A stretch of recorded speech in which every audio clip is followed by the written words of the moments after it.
we're very blessed to have Ruth Milligan with us. Now, Ruth and a couple of colleagues have written an excellent book called The Motivated Speaker, which comes out shortly, and Ruth will no doubt talk about that.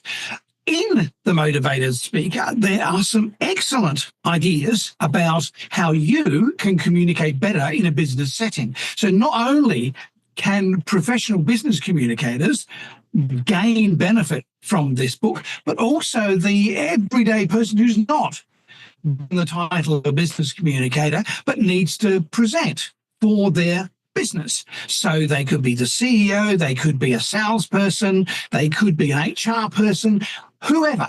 They will definitely benefit from this book, The Motivated Speaker.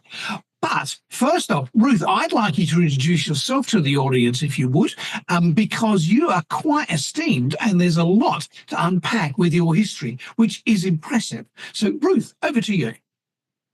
Well, esteemed and impressive are two words I will try to live up to, Lee. Thank you so much for having me on the podcast. As you said, my name is Ruth Milligan. I live in Columbus, Ohio, not Columbus, Georgia, or Columbus, Indiana, in the United States. For 35 years, I've been in some form of communication. Started out as a speech communication major, was a speechwriter, a fundraiser. Then I went and started a PR firm, was a marketing consultant.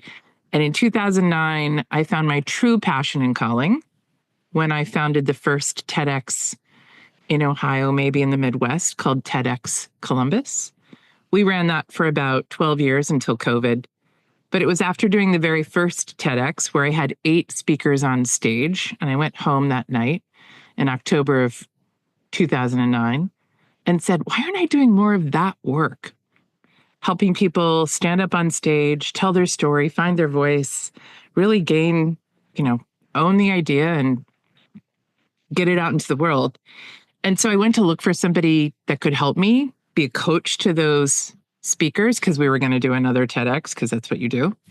And I didn't find anybody. I found sort of the speech writing community, which I was a part of once, people that want to write the words for you. And then I found the media training community, of which I was also a part of, but there was nobody in the middle helping people to craft great stories and also deliver them. So there's two sides of those coins, sort of both content and style. And so I changed my entire practice in 2010 to just doing the work that brings me here to you today, coaching and training speakers, most simply. So simply, yes. And I've read your bio, and what does it say? Your career has included roles of speechwriter, national press secretary. That's not unimpressive. And was that one too? To billion-dollar contract pitches for 40 companies. Yes. I am that every day. I have a client that bids on billion-dollar contracts. It's a little astonishing to work with and to work with, think about all those zeros, but it's very high stakes communications. It's probably one of the highest stakes I could imagine.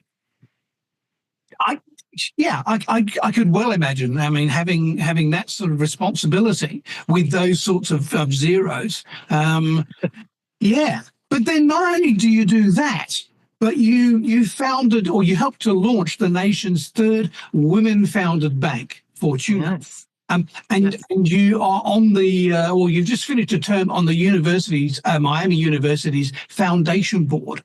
So I admire you for being so modest about your background and your history. But Ruth, thank you. As we'd say in Australia, it's bloody impressive. Thank you.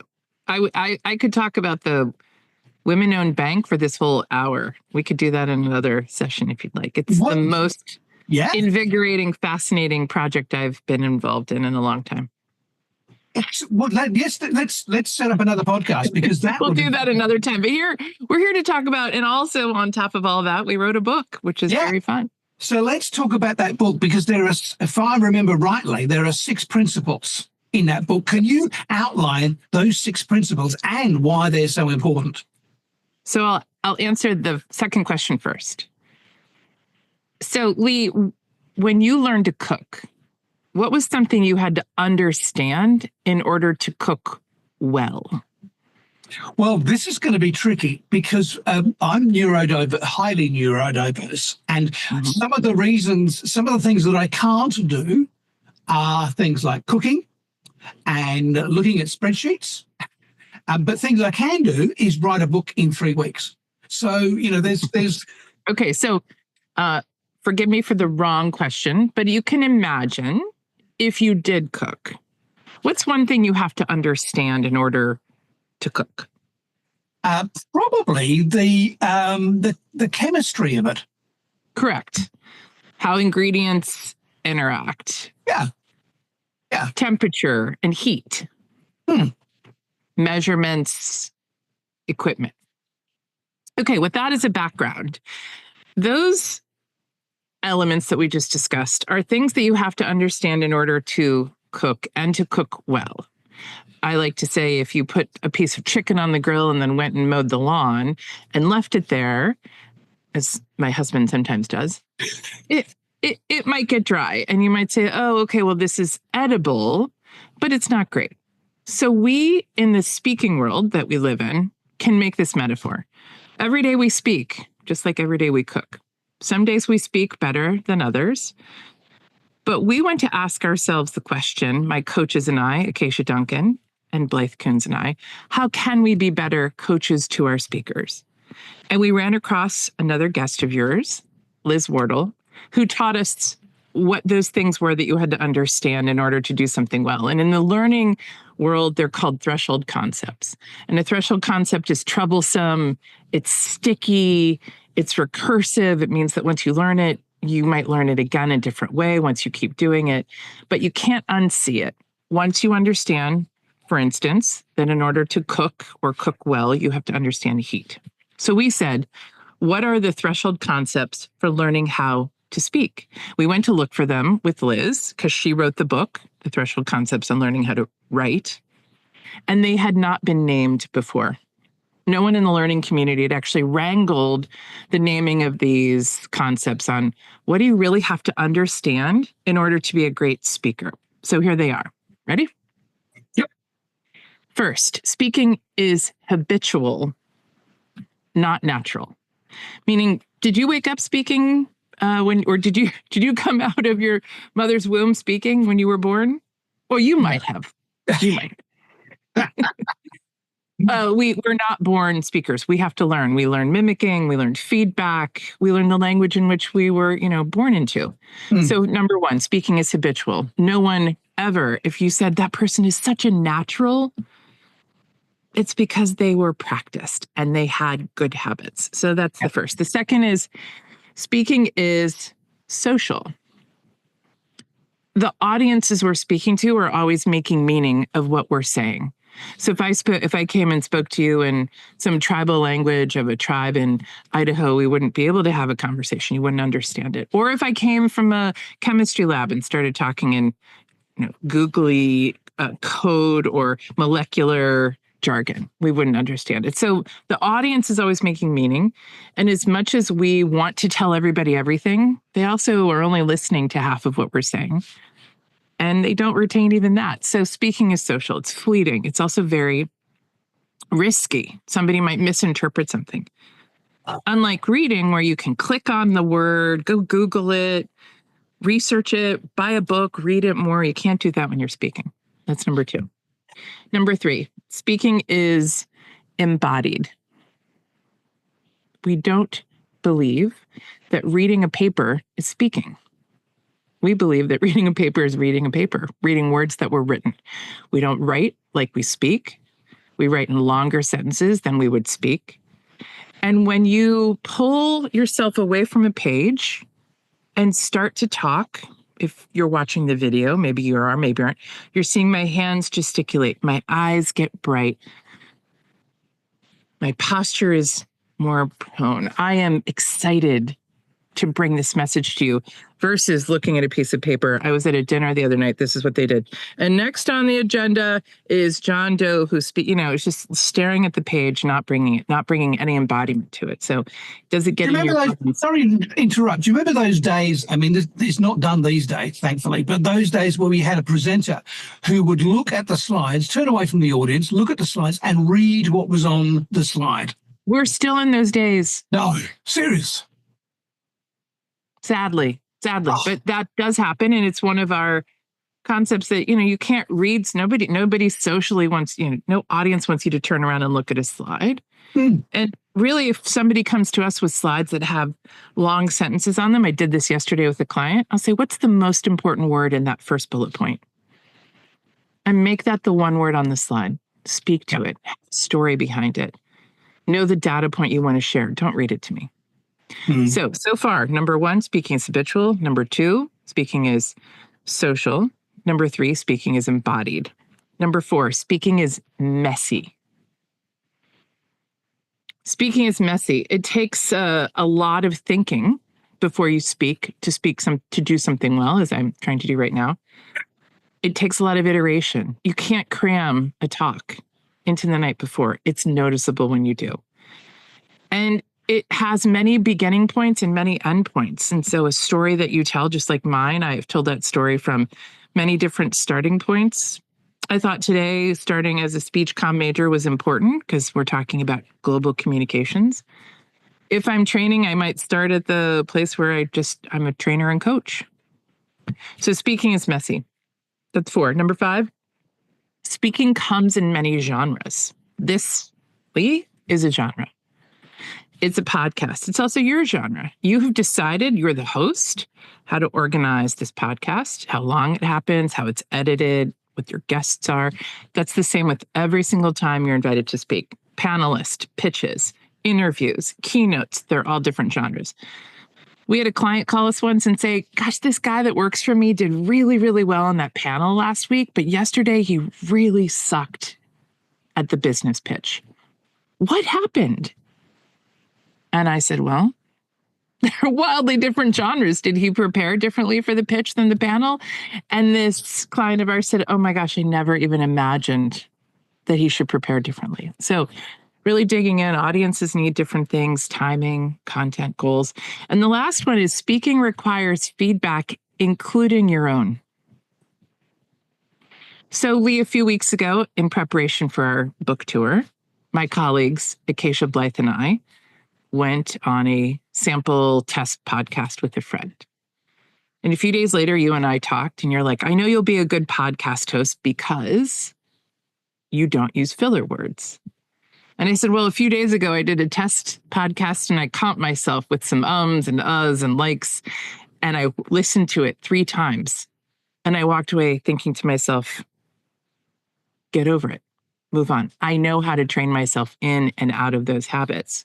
Going back to the first point. So if you're not willing to listen to yourself, why would you ask anyone else to?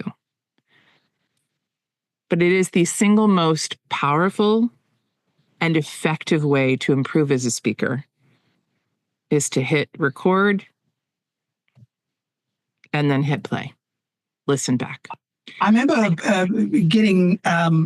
learning a lesson quite early on in my speaking career that if you video yourself, obviously with sound as well, but if you video yourself, that can be a huge eye opener because not only can you see hear your filler words, but you can see the mannerisms that might be putting people off without you even knowing you've got these mannerisms. So you have to, it's self-reflection, but you've got to learn to go, that sucks. Like what I'm doing here. Yeah.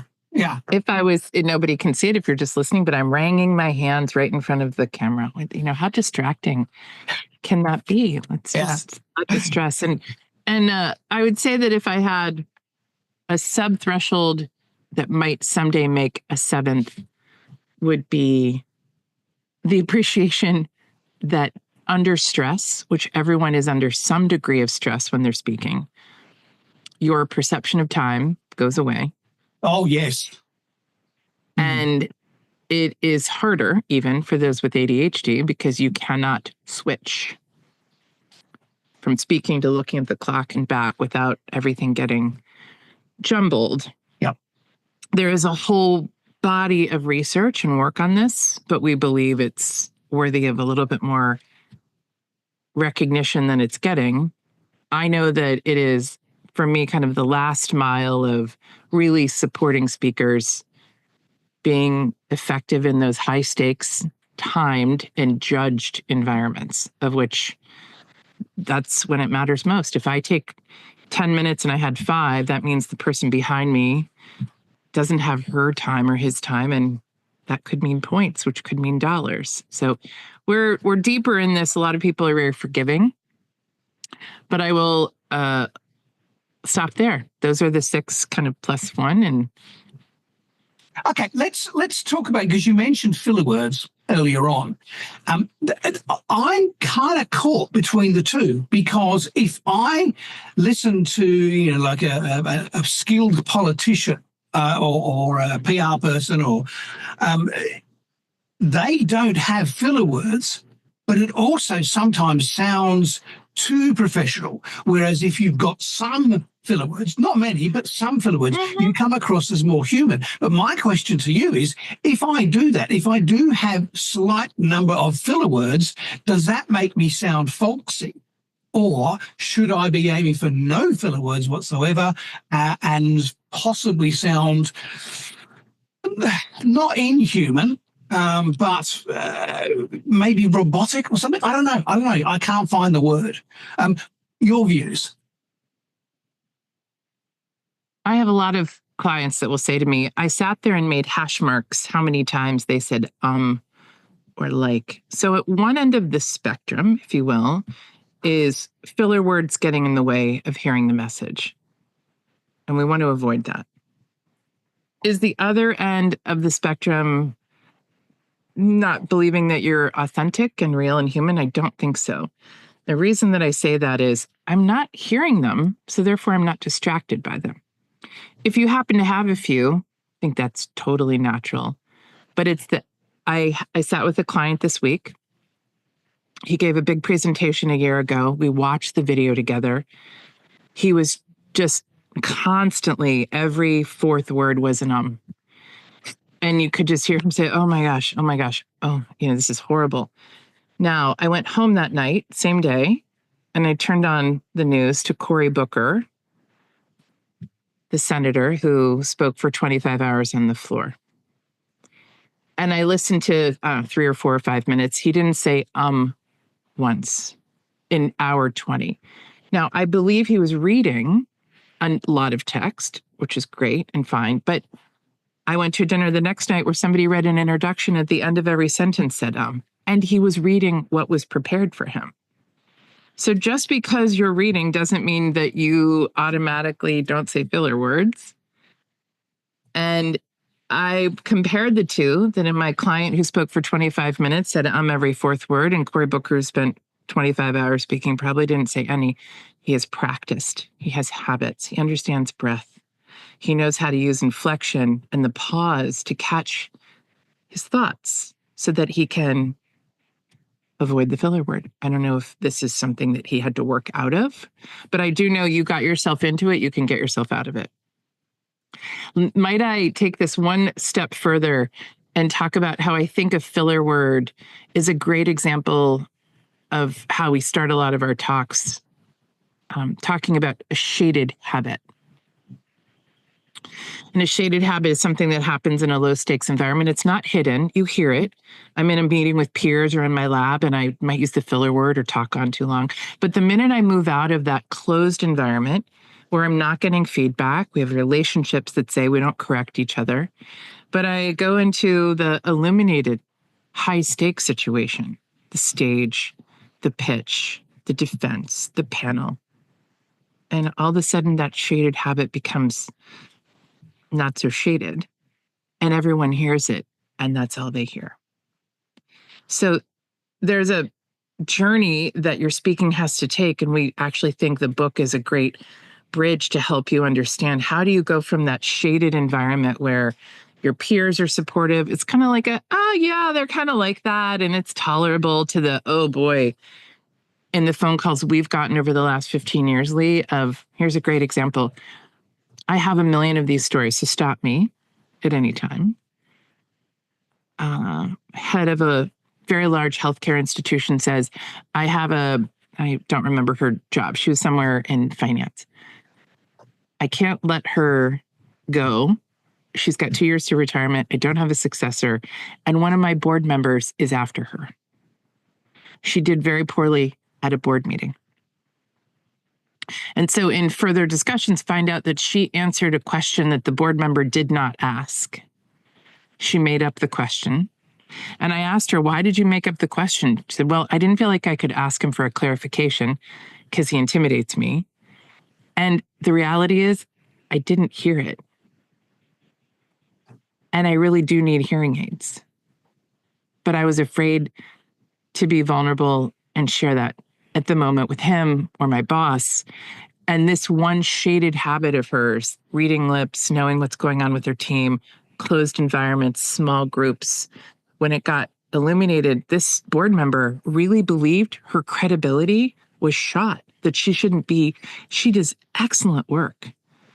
And so here's this unfortunate situation of one time where a communication disfluency, not hearing, making something up, guessing on the question, really almost thwarted someone's career. And so that journey we care a great deal about, which is how can we be better coaches in that space? So I have 100 more stories like that.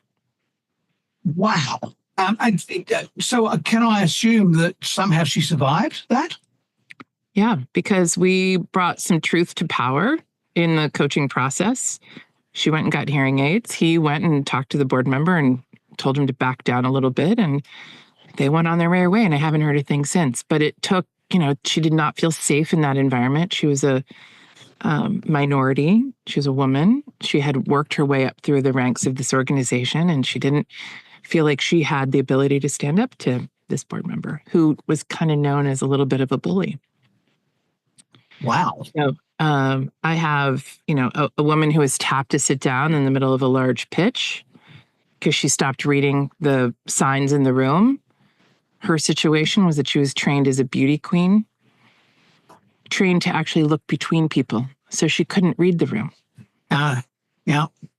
And her career got thwarted because of that moment. She had too much going on in her head from the 15 people that were trying to be a part of her presentation, and it ended very badly. I can tell more and more stories about people who were sort of pushed into the wrong spot without the right training and practice. And because the communication failed, their entire expertise and career sort of, gets a little rattled. We just never want to see that. Okay, so let's introduce the book now. Well, I know we've introduced it a few minutes ago, but let's introduce it again. How does someone who wants to be a polished communicator, how do they read the book and learn from it? What things can they learn that will directly impact their performance? So a lot of books, Lee, in the world talk about communication, how to structure a talk. Barbara Minto, Pyramid Principle, the Hierarchy of Thinking is one of our stalwart books that we've leaned on for 15 years. Lead with a Story from Paul Smith, The Story Factor from Annette Simmons. All of those books are about communication. So we went and did not find a book about the communicator. So this is about you as a human working through the things that you have to learn, know, and do to be a great communicator. So that's the first thing to know, is that this is not going to teach you storytelling or structure. There's plenty of books out there that do that. We talk about the importance of those things. The second is, this is one of those books that you can take off the shelf, read a chapter, put it back down, read it again. It doesn't have to go in linear fashion. Dog ear it, make notes.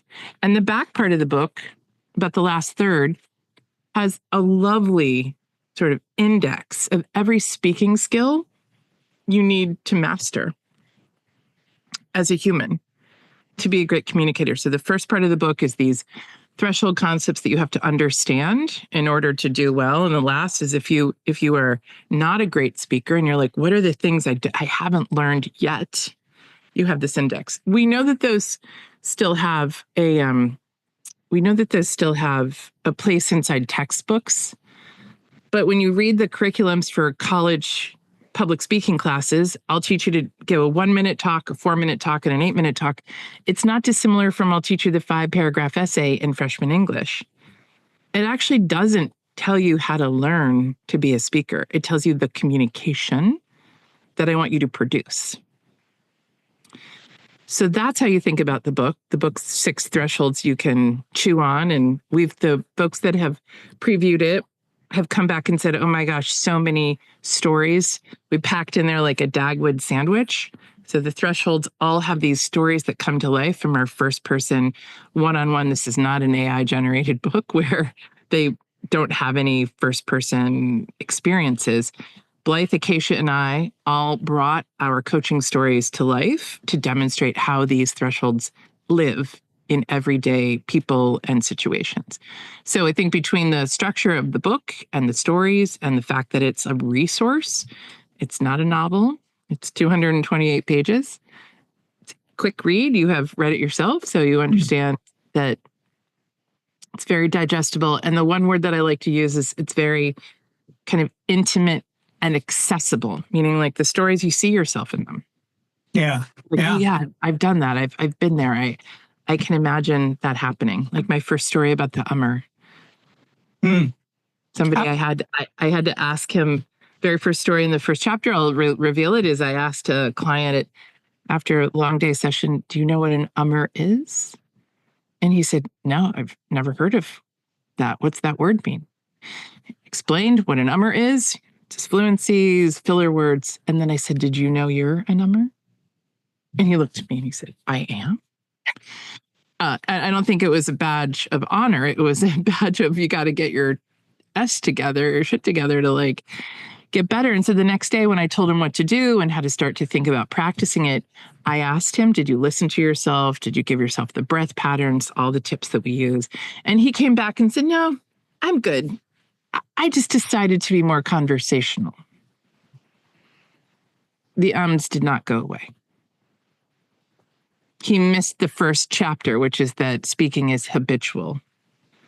It is not natural. He can't just decide to change the genre of speaking from formal and structured to conversational and let something happen. So you'll see. So that's how we want people to enjoy the book, digest it, and share it.